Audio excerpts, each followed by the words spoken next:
President Adesina, Your Excellencies, distinguished ladies and gentlemen, it gives me great pleasure to be part of this group of African leaders that are beginning a dialogue to raise political awareness of the importance of good nutrition at the highest levels of government. I would like to thank President Adesina for his strong leadership and pivotal role in bringing us together to discuss how we can move this important agenda forward.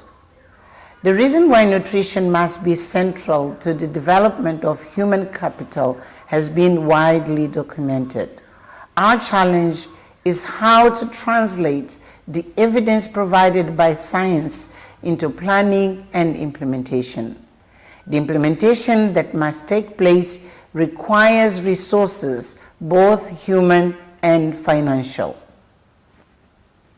In order to build the capacity for nutrition to become an integral part of development planning, leadership at the very highest levels of government is required.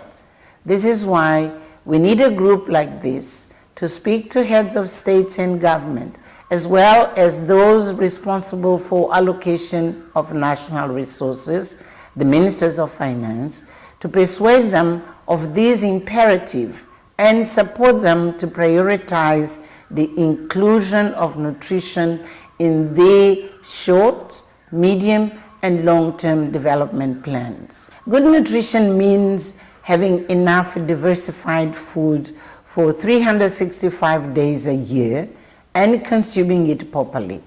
This is why we need to also look at how food is prepared and take into consideration issues such as access to potable water and hygiene.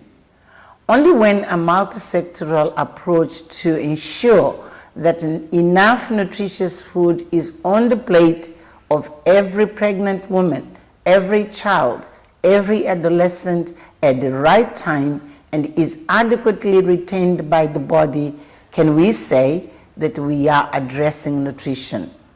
If we do this, we can and must eliminate stunting on our continent.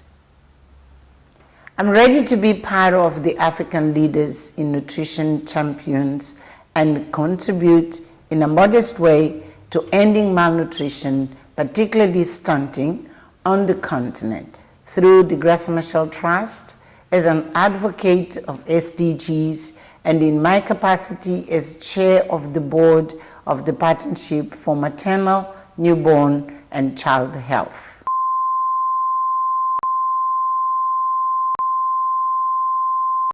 As we work to place nutrition at the centrality of national development plans, we need to be able to see the current rate of progress on all aspects of nutrition at the country level.